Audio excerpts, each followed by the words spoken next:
Live. Here we go.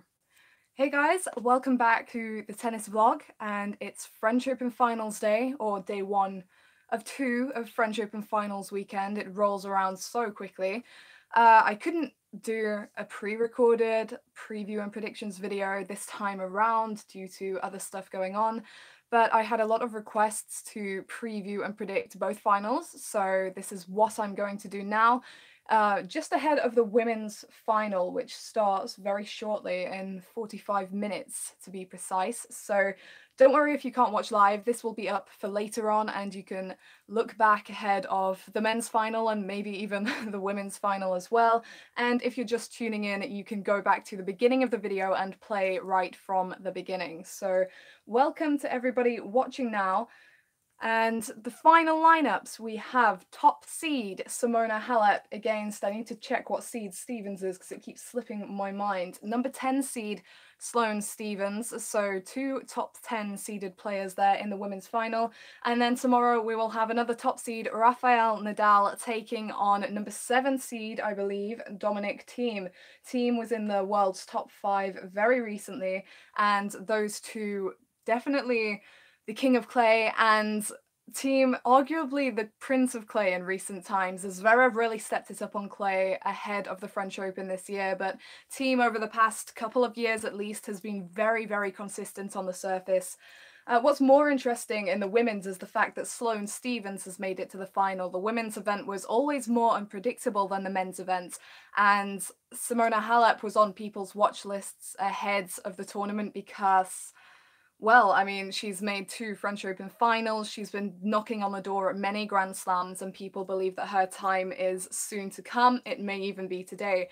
But it's a very interesting final with Stephens today because Stephens has already won a Grand Slam, and while Simona Halep is known as the more experienced player, and by many people probably the favourite to win today, she doesn't have that slam title that Stephens has, and that says a lot about Stephens' ability now to start peaking at the major events. This started last year when she went to an extremely unexpected US Open triumph just weeks after returning from an ankle injury which she'd had surgery for. So that was really great by Stephens, and Halep just needs to get that breakthrough, I think, and then maybe a few more slams will come afterwards, but yet to be seen whether that will be today. So if you have any particular questions for me regarding this match, then feel free to let me know. I think the chat is enabled, so if you want to ask me some questions, then feel free. But I'm mainly just going to preview and predict both matches, starting with the upcoming match with Halep and Stephens, which people are really looking forward to. It's actually because I tend to overthink things, so I will have a gut instinct based on observation of who is going to win a certain match. But then when I look deeper into stats and paths to the final and all that kind of thing, I tend to overthink. And so actually having had a fairly clear pick for who I was going to win this final, I'm actually not too sure now, and that I'm going back and forth because there are points in favour of both players. But if you watched the last preview, no, I don't bet on tennis, and I'm not going to start. And no, I mean, if you've seen some of my predictions, then no, not a good idea. Not a good idea at all. Play it safe, just enjoy. So let's see. Yeah, Halep's road to the final, which I went over in a bit of detail in the last preview and predictions video. She has beaten a notable name in each round, and by notable name, I mean players who have been on the rise or have achieved notable feats in their careers, such as a number of WTA titles or even Grand Slam titles. She started with a thrashing of Taylor Townsend, who was junior world number 1, and the Americans were just all over her. They thought she was going to be an amazing top player, and she still might be, but injury and stuff has helped to stall her progress a bit. Then she came through a straight sets win over Andrea Petkovic, and Petkovic has been to the semis here before. In fact, in Halep's first final here, which was 4 years ago now, she beat Petkovic to make the final. And Petkovic got injured in the second set of that clash, but before that, Halep really gave an idea of where her head game is at this week, because she really hung tough, just kept going in those rallies. Petkovic was really persistent in that set, but Halep just picked her moments and was able to come through that. So that was when things started to look quite convincing for her. That was round 3. Sorry, I missed her first round match, which was against Alison Risk. Risk took a 5-love lead in the first set and actually got that set 6-1, and that was just tightness, nerves for Halep, but that wore off, and then she rolled through the second 2 sets. So by the end of round 3, she was looking in title contender form, I would say. Ahead of the event, usually I would have Halep up there in most Grand Slams for being a potential winner because of her general all-around consistency. This year, I just thought I'd take a step back from that because Halep hasn't been performing in the later stages of major events, and I thought maybe the winner would be someone more expected, like Petra Kvitova, who had played well before the event, but people might not have thought she would string together 7 matches, which she didn't. Or someone like that, maybe even a Sloane Stephens, although Stephens didn't cross my mind particularly before the event. But Halep's looking in great form now, thrashed Elise Mertens, who showed little resistance, really showed her ability to problem solve and just hang in calmly and wait for her moment against Angelique Kerber in the quarterfinals. Kerber raced out to a lead there and had Halep in a lot of difficulty after she lost the tiebreak in the first set after fighting back. But again, Halep is just showing this almost unusual calmness during matches, and even without coaching visits that have helped her on other tournaments, on other stages, she's been able to just assess the situation on her own and find the way, and she's done that really well. And then in her semi-final against Garbiñe Muguruza, which I very, very, very hesitantly predicted Muguruza to win. Muguruza had looked dominant fortnight, I guess, yes, and then she came out and she was a bag full of unforced errors early on. But what Halep did, however Muguruza was playing, was she came out attacking, aggressive, going for her shots. Even when she was missing, it did not put her off from going for them again. And that is ultimately what got her that 6-1, 6-4 victory for the loss of 5 games. So really, really impressive from Halep, because Muguruza, obviously a champion here before, she can play on these courts as well as anybody else. So really good run for Halep. Thank you for the comment at the end of previewing this women's match. Great. Is this still live? I'm just gonna go and like hope that it's still live, because my stream is, oh, I lost Wi-Fi, that's why. This house and Wi-Fi. Yeah. Okay, right. Sorry guys, I lost Wi-Fi momentarily. This house and Wi-Fi is not great at the moment, so hopefully we're still live and we'll keep going. So that's Halep's run to the final, and then we go over to Sloane Stephens, who has also come through some fairly notable names, to be fair. Not really as... what have I done there? Not the same number of Grand Slam champions and that kind of thing as Halep, but she's been more under the radar. But she's done a really good job of dominating the majority of her matches, to be fair. There was one match in round 3 against Camilla Giorgi that extended straight sets, and that was where she was able to show her mental resolve and her greater consistency than her opponent to come through 8-6 in the final set. Before that, she'd only dropped 6 games in getting to that round, and since then, against 3 seeded players, she has only dropped, let me do my maths, 14 games in 3 matches. So well done, Sloane Stephens, especially against Madison Keys, who pushed her closer than Annette Kontaveit and Daria Kasatkina, who'd both been in good form.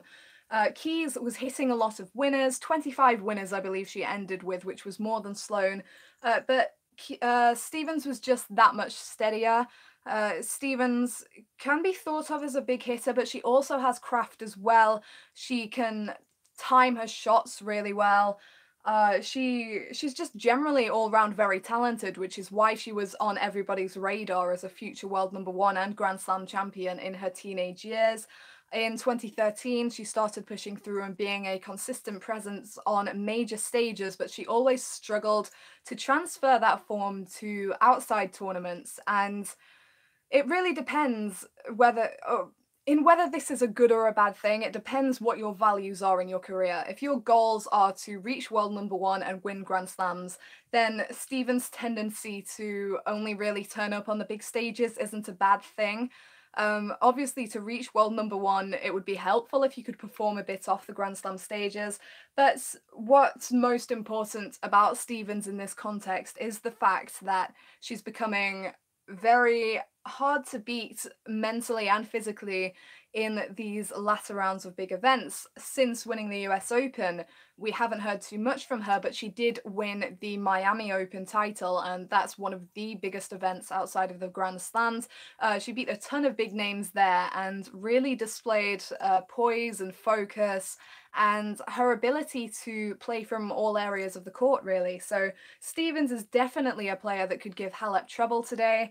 I think if Madison Keys had got through, I would outright be predicting Halep to win, because Keys is still struggling, despite her talent at the moment, to be truly composed on the big stages and be ready to take hold of these opportunities. So Halep is looking in a more relaxed mindset, I would say, than I expected her to. Both Halep and Stephens seemed remarkably relaxed ahead of the final in their post-match press conferences from the semi-finals. Halep seemed to say that everyone else was saying that she had pressure on her, but she didn't necessarily feel that. I remember her saying that obviously she feels the fact that she doesn't have a Grand Slam title and that she really wants one, but she doesn't let that dictate how she's feeling or how she's approaching particular matches.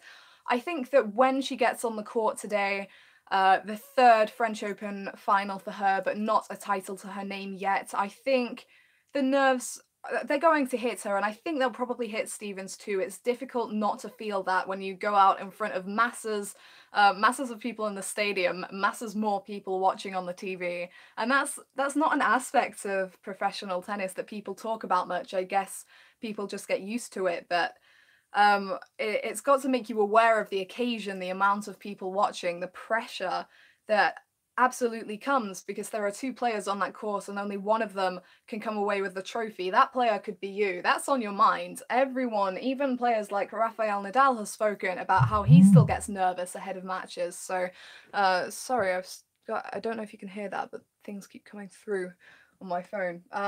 But yeah. So, I think I'm kind of putting off coming to the prediction here, but let's go.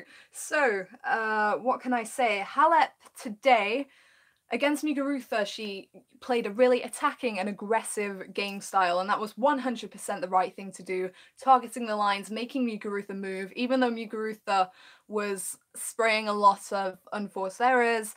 It was totally the right thing for Halep to get on top of that ball and crack down. Against Stephens, she can't afford to be too defensive and passive, because Stephens will take up and take advantage of that. But also, I think, as opposed to trying to out-hit Stephens, she should more be pinpointing Stephens' movements, because Stephens can play a good defensive game, but on the clay I've noticed a bit that maybe movement could be her weakness a little bit when she's pulled up to the net and then back to the baseline. Halep has the ability to pull off those drop shots. It's just about whether she has the confidence to do so. So definitely, I think she should be looking to move Stephens around a bit and then finish off the points. If that's not working, then obviously you can assess that throughout the match and change your tactics, maybe go a bit more aggressive like she was against Muguruza. And really, 9 times out of 10, aggressive attacking is the way to go, because when you deliberately try to play defensive, even if you have defensive skills like Halep, you're letting yourself be pushed onto the back foot, and you're essentially putting the match on the other player's racket. Stephens, meanwhile, she needs a good first serve percentage, and she needs a good return, because Halep's first serve percentage was very low against Muguruza, but due to the state Muguruza was in, she wasn't capitalizing on that as much. And I think that if Stephens can get deep with those returns and put herself onto the front foot immediately, especially in the early stages, she has a very good chance to break early and take advantage there, because Halep's serve has never been her biggest weapon, especially not on clay, despite the work she's put into it. So very important for Stephens to have a sharp return game, and that could be the biggest key for her really in this match. Obviously needs to stay consistent, which she was doing very well against Keys. Wasn't necessarily going for those winners, just staying in the points, getting good depth and placements on her shots. So, predictions time. Joy, joy. What should we say? Because originally I would have predicted Halep to win this match. I believe I predicted Halep to win last year when she was playing Ostapenko, but I am forced into predictions because I can always think of a good amount of reasons for why each player would win. And last year I was pretty sure that Ostapenko had a great chance of winning, especially with the aggressive way she had been playing, but I almost felt bad for predicting her to win over Halep, because Halep has progressed so well, has been knocking on these doors, and I I almost felt bad to not predict Halep to win, because it showed a doubt on her ability. And Halep did go a set and a break up in the final last year before showing some mental frailties. I remember distinctly, I think she was 3-love up in, well, distinctly, but I think she was 3-love up in the second set, and she smashed her racket. She was up a break, but that just betrayed her frustration and the way she wasn't feeling comfortable to her opponent. So I think that's something that she's overcome this year. It's hard to say until the match gets going, but her mental state, which I was doubtful of ahead of the tournament, seems to be what's putting her in good stead this year. Stephens, meanwhile, I've said she's not likely to be intimidated, as this is a good draw for Halep. I'm pretty sure Stephens was looking at this as a decent draw for herself as well. She's won a Grand Slam, Halep hasn't. And even though Halep has performed well on clay, before I make the prediction, let's just assess the head-to-head briefly. Because I know these two have played at the French Open before. Halep leads the head-to-head 5-2. She has won their last 4 meetings, and those last 4 have come in straight sets, including one on clay, and that was in 2014 at this event. That match was interesting because both Halep and Stephens were fast rising at that point, and it was viewed kind of as the match to see which of them deserved to be the WTA Most Improved Player of the Year, which was a very close battle. I believe Halep won it that year, and proved to be a good decision because Halep went on to progress massively, and then Stephens fell back a bit after that year. So, and then obviously the two matches before those 4 matches, Stephens won them pretty dominantly on hard courts. But Simona has won both their meetings on clay, and she's done both of them in straight sets in 2012 and 2014. So 4 years have passed since then. A lot has changed for both players, Stephens especially, because she's taken big steps up. So, I think it all depends where Halep's head game is today. I think she edges it as the better clay court player, and she's shown that with consistent results. Stephens hadn't done anything noteworthy on clay before the French Open this year, and I need to make a prediction quickly so we can move on to the next final before everyone sits down to watch the women's final. And I am going to give Halep the benefit of the doubt due to the fact nerves might settle in and the two of them are going to push each other close. Just to go on the safe side, I'll predict it to play out in 3 sets, and I'm going to predict Simona Halep to win her maiden Grand Slam title in 3 sets. Let me know what you think of that one and if you share my opinion. Before we quickly move on to the men's one, and I'm previewing the men's one now, by the way, because I don't know if and when I will have time to do another one of these. So apologies for doing it right before the women's final, but we'll take a look at Nadal and Thiem now. Shouldn't take too long. Let's see. Well, we've got a comment here. Thiem looks really focused, but Nadal is the ultimate problem solver. I agree. I'll say quickly now that I've said it before, Nadal looked physically impressive in his dominance last year, but this year his mental strength has shone through, his ability to problem solve during matches, to take a deep breath, assess what's going on, you know, and do that of his own accord. He did have a bit of help with that rain delay against Schwartzman, not denying that, but he he's had so much experience against all kinds of opponents, and he just knows to wait for those big moments and take advantage of them. So I think it's either going to be a demolition by Nadal this first in Says until he has an off day with no rain. That's Thiem's chance. Definitely the rain or the weather will have an impact because against Del Potro, bright sunshine. Del Potro missed a load of opportunities in that first set, which we'll come to in a bit. But the atmosphere and the way the ball was bouncing so much higher than it had been against Schwartzman was so beneficial to Nadal and allowing him to execute his game once he'd settled into the match, especially off the forehand wing. Okay, yeah, Nadal has a lot of experience on his side, I agree. Yes. Stephens is 6-love in finals. That is a very good stat to bring up and one that I intended to mention. Perks of doing this live. Yes, Stephens perfect in finals. She doesn't lose them. But Halep doesn't lose matches against Stephens on clay. So you've got those two factors battling against each other. So, and one of them has to end. Either Halep's winless, lossless even, record against Stephens on clay has to end, or Stephens' lossless record in finals has to end. One of them has to end. And I think, well, I'm going with Halep today. I've predicted it. I can't go back now. I predicted Halep. So, yeah, like you say, it would be interesting to see which record prevails, Halep's or Stephens. Okay. Thank you for telling me that was a good prediction. Always good to have encouragement. Okay. Rightio, let's move on to the men then. Top seed, defending champion, 10-time champion, Rafael Nadal against Prince of Clay, Dominic Thiem. And this will be, I know off the top of my head, the 10th meeting between the pair. All 9 previous meetings have come on clay, so very interesting. And more interesting is the fact that Thiem has won 3 of those meetings. He's only 24. Yes, 24. Only 24 years old and has 3 wins on clay over the greatest clay court player of all time. If anything stands him in good stead for this match, that statistic does.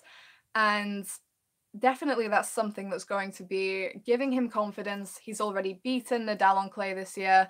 But before we go further into any of that, let's take a quick look at their paths to the final.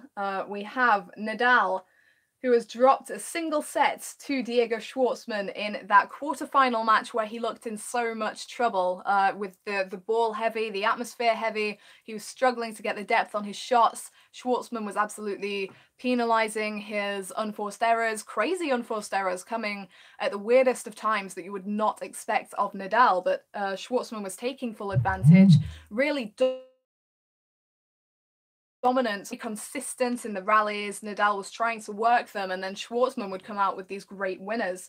So that one, Nadal did have, he wasn't lucky. I don't use the word luck.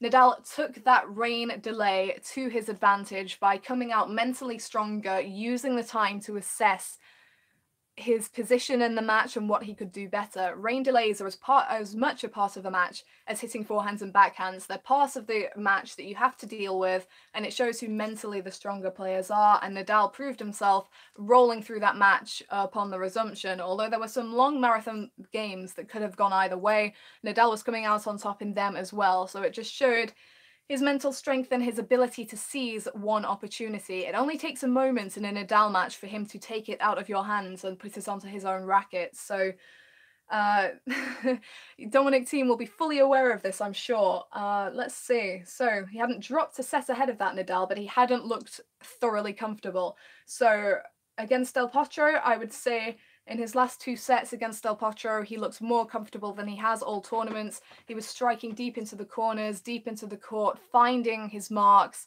using the drop shot a lot. He was not afraid. He showed his comfortable feelings by going for shots that you would not expect at certain moments. For example, in the first 3 service games of Nadal's at least, Del Potro went up love 30. Del Potro was playing incredibly well in that first set, doing what he needed to do with the forehand especially. He was staying consistent in the rallies and then absolutely cracking those forehands. And if you've never heard Del Potro cracking a forehand, it's an incredible sound. It's quite intimidating, very clean, very powerful. And Nadal was just put on the run, and there was no chance he was getting some of those forehands back. So Del Potro, despite it going with serve, he seemed to be more dominant there. He was getting the advantage on Nadal's serve, but at one point when he had love 30 on the return, Nadal drop shotted him into the ad court twice.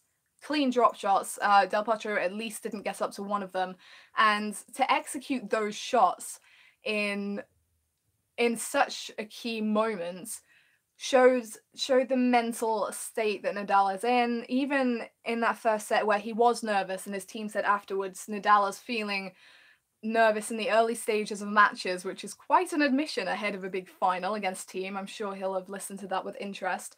But he just rises to the big occasions, steps it up in the big moments, and after he'd saved all 6 break points he faced in that first set, hadn't got a single break point of his own, but he senses the timing that Nadal comes up with is what is so great for him. And Del Potro did throw in a bad game at the end of that set, and Nadal was ready to capitalize. And after that, Del Potro folded. There's no other way of putting it. He'd had a great tournament. It's great that he's back after so much that he's gone through, but disappointing final 2 sets from Del Potro. However, Nadal was just in his own little bubble, in his zone, hitting those forehand winners, just moving him around the court, just playing vintage Nadal tennis, really. So however badly Del Potro played in the final 2 sets, a very good win there for Nadal, because he's been beaten by Del Potro 5 times. He struggles with that heavier ball,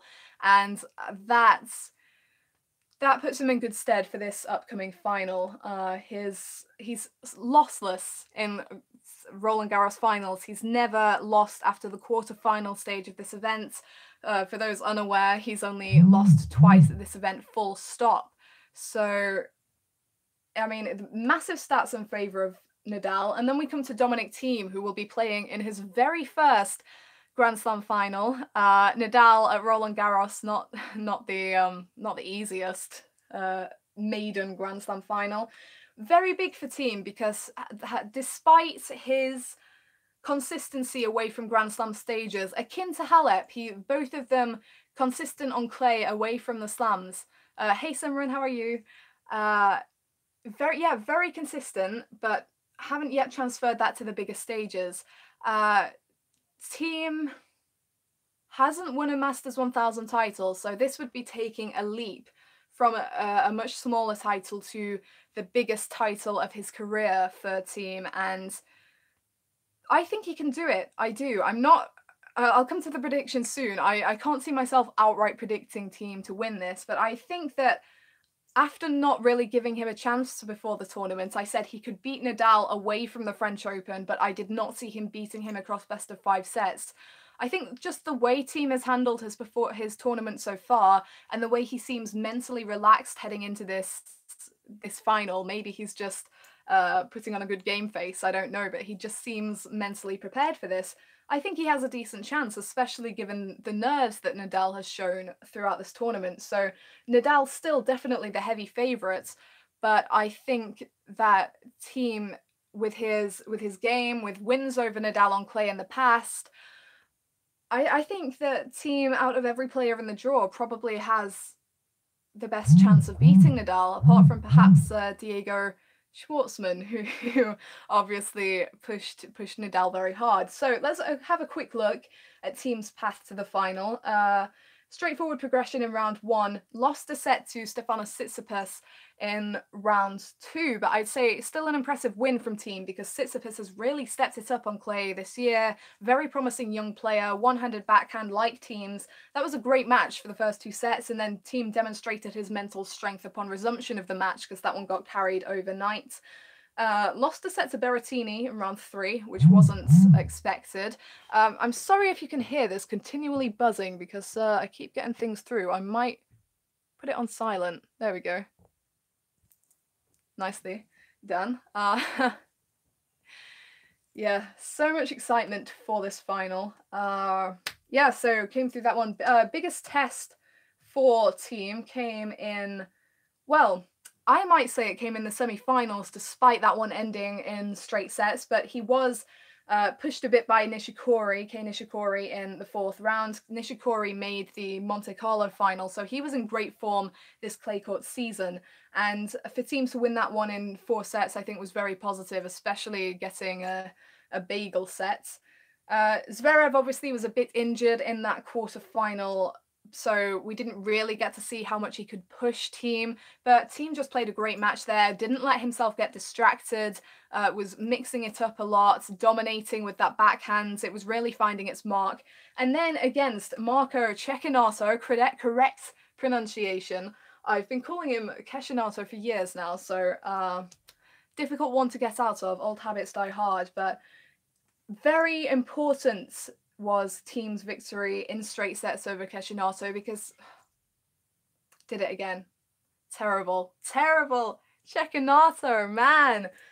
Yes. So first 2 sets, insanely close, really close, because Thiem got an early advantage in that first set, but then Cecchinato pulled it back, and he was playing that vintage clay court tennis at times we saw against Djokovic, the drop shots, the mixing it up, the aggressiveness of his play, all mixed into one. He's just got a game made for clay courts, Cecchinato has, and Thiem just showed great mental composure. This was the first Grand Slam semi-final that he was in that he was expected to win. Previously, he'd played an informed Novak Djokovic and an informed Rafael Nadal, and they did not end well. So this was a very different situation for Thiem, but he handled it like an experienced pro, which is what he's fast becoming.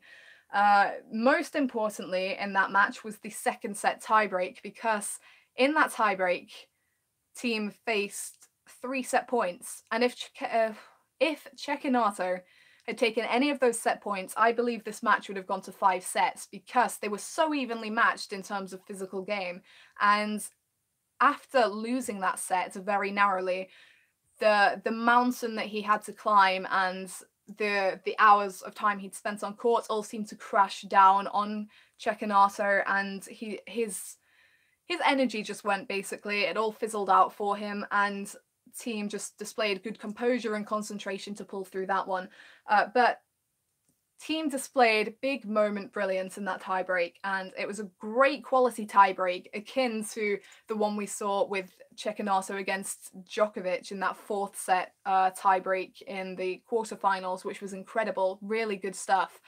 So that was great for Thiem. Great to show his mental state, and I don't think he's going to be as intimidated against Nadal in the final as other players might be. He's said already, Nadal is the player with all the pressure there, and knowing that is going to actually allow him to play a more free game, and he's beaten Nadal on clay multiple times, which very few players can say they have done. Best of 5 sets is different, but he just has to take it point by point. Thiem loves tennis, he loves this game, he plays it all the time. He won a title the week before this tournament. I don't know how many consecutive weeks of tennis he's played now, but he likes the fights, he likes the difficult moment, he loves all of it.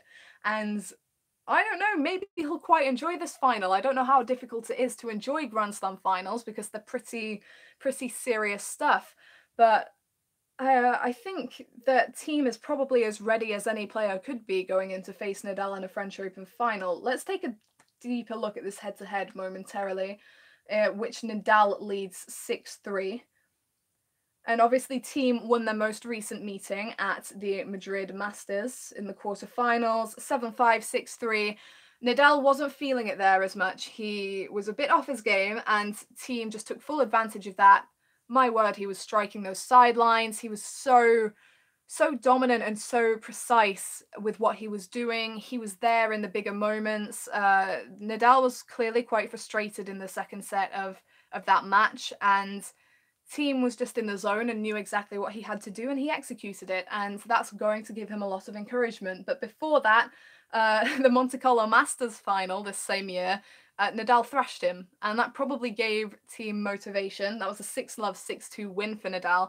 And in the same way that Thiem can draw on the Madrid win, Nadal can draw on the Monte Carlo win, which came in a final. So maybe Thiem is going to be less secure in a final stage. I mean, they played in the semi-finals here last year. Thiem looked in decent form. Nadal absolutely hammered him.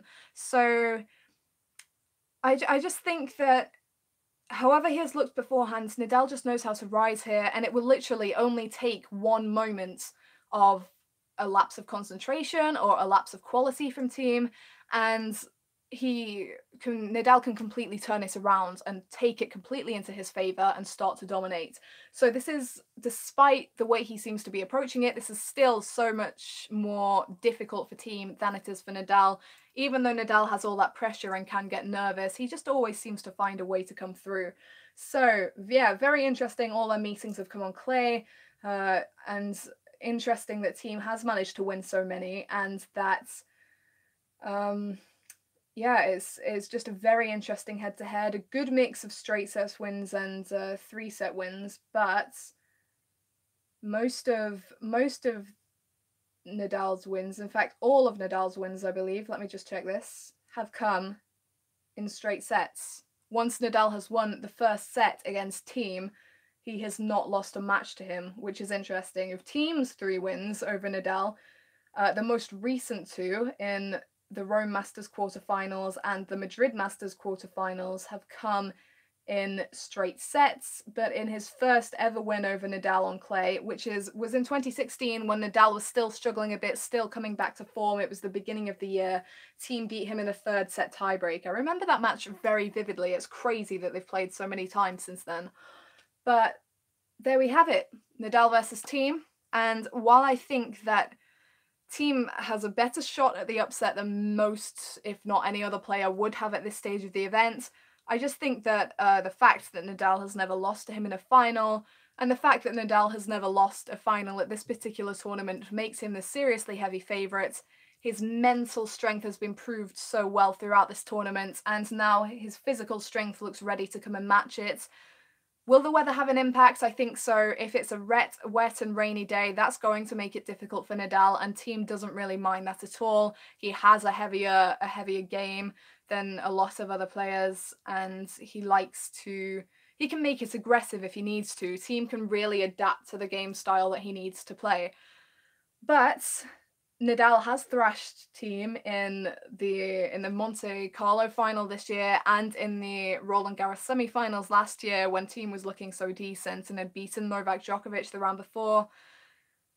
And I'm definitely going to side with Nadal here, and I'm going to predict him to win. I'm tempted to predict him to win in 4 sets because I think that Thiem's looking good and that obviously Nadal could get nervous and this could stretch, but I mean, when he's been up against first-time finalists at Roland Garros or people with less experience, for example, Stan Wawrinka, who he thrashed 2 years ago now, and no, last year, man, going out of my head, yeah, he thrashed Stan Wawrinka last year, thrashed David Ferrer in Ferrer's first Roland Garros final and only Grand Slam final to date.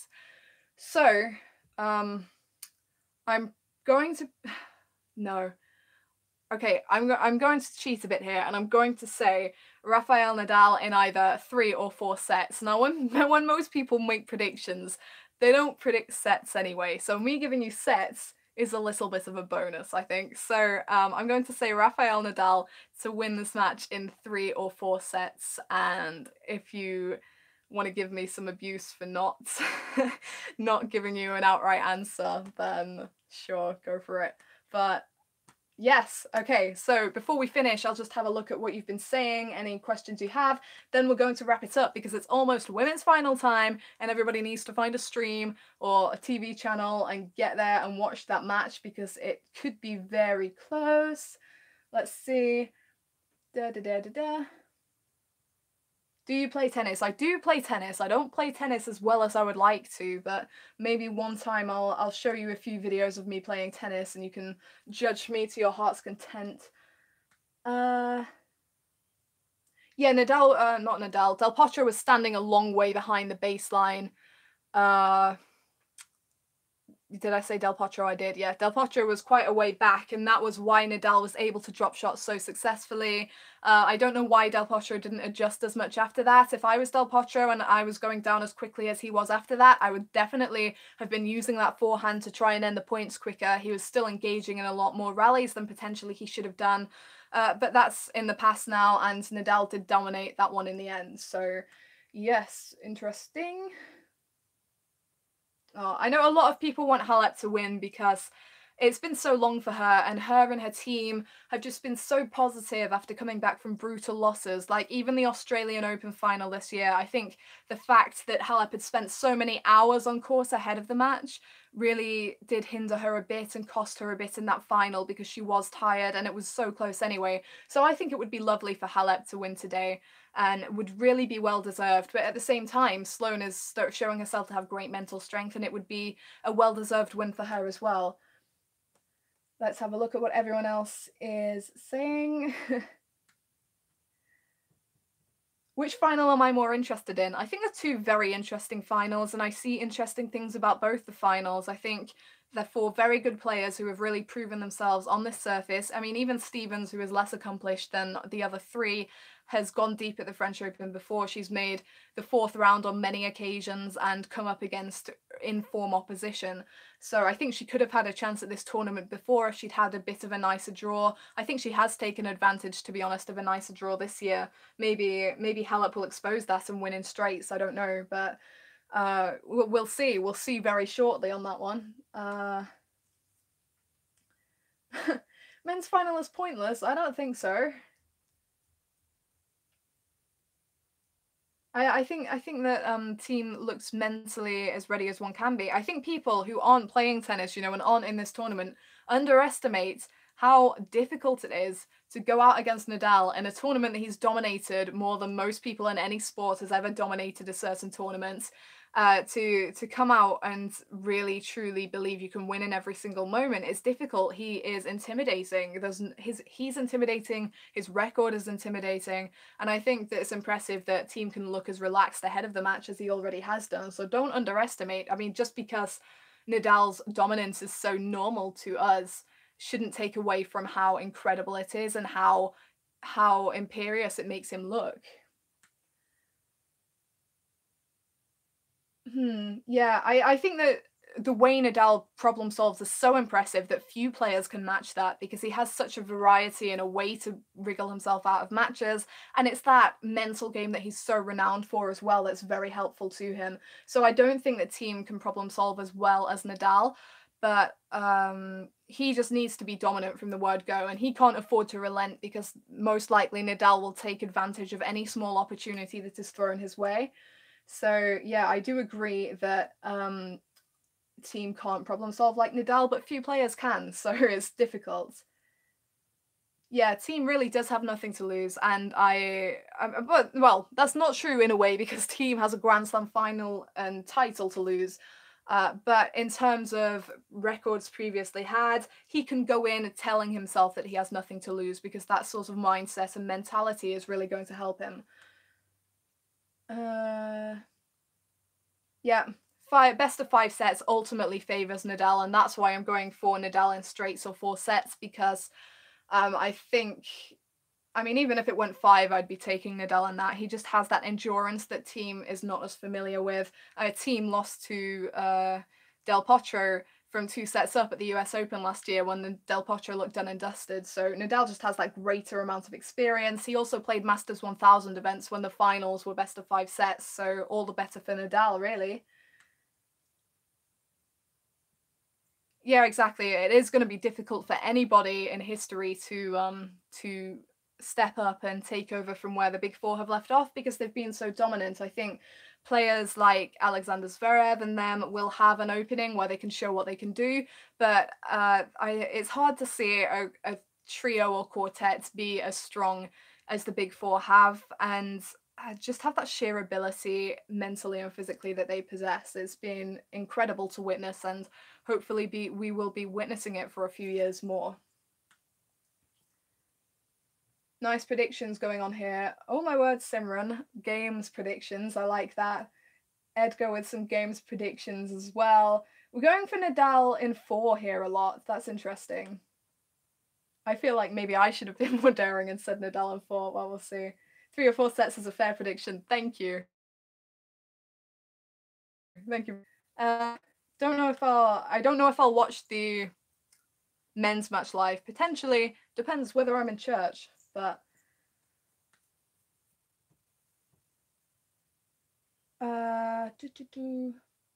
okay, fair enough. Rightio, 2 minutes until the women's final, so we will end it there. Thank you for watching, guys. If you have yet to subscribe to the channel, please do. We're getting closer to that 1,000 subscriber mark. Thank you to everyone that has left great comments and subscribed after watching previous videos. Really appreciate it. And there we go. We'll wrap it up there. Thanks for watching. Enjoy the finals. It's been a great tournament, and I will be back very soon with some more content, maybe things a bit different. It's the grass court season coming up. Love this time of the season. So thank you guys for watching. Thank you for your lovely comments. It's always great. And thank you for supporting the channel. And I will see you next time. Bye.